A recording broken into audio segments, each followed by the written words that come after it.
centers. जी हाँ, coaching centers. In spite of knowing the error in the functionality of these coaching centers, we do not say against anything.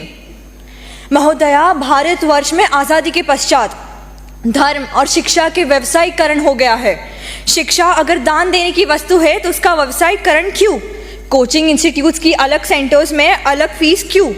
The classes in these coaching centers have been divided on the basis of the students' intelligence level. Brilliant students have been taught by excellent faculties and receive concession in their fees, whereas the average students are taught by average faculties and have to pay higher fees. ऐसा भेदभाव क्यों?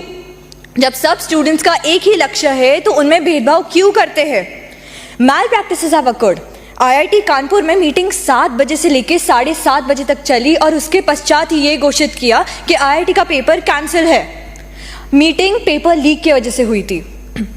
Paper leak एक coaching institute के extra class में leak की गई थी.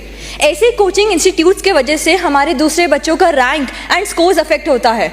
Yet we don't speak against them. The coaching centres should be monitored by the government officials.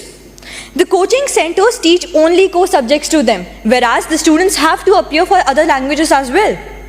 Coachings को ये लगता है कि वो उन्हें एंट्रेंस टेस्ट के लिए तैयार कर रहे हैं, लेकिन उनकी 12th का क्या? उन्हें अपने सिलेबस में रीजनल लैंग्वेजेस भी ऐड करना चाहिए. The coaching centers have unplanned schedules with the students studying for 18 hours a day, 7 days a week with no time for leisure. Psychology के हिसाब से a student cannot study for 18 hours a day without going into depression, which can eventually lead him to suicide and feel lonely. Government को coaching centres के लिए एक time table schedule करना चाहिए. In January this year, the Union Ministry of Education issued strict guidelines that institutions cannot issue misleading governments advertisements about guaranteeing ranks and good marks.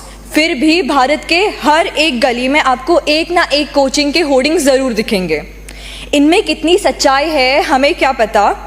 हम तो वैसे भी अंधे की लाठी नहीं, अंधे खुद बन चुके हैं. जय हिंद. Thank you.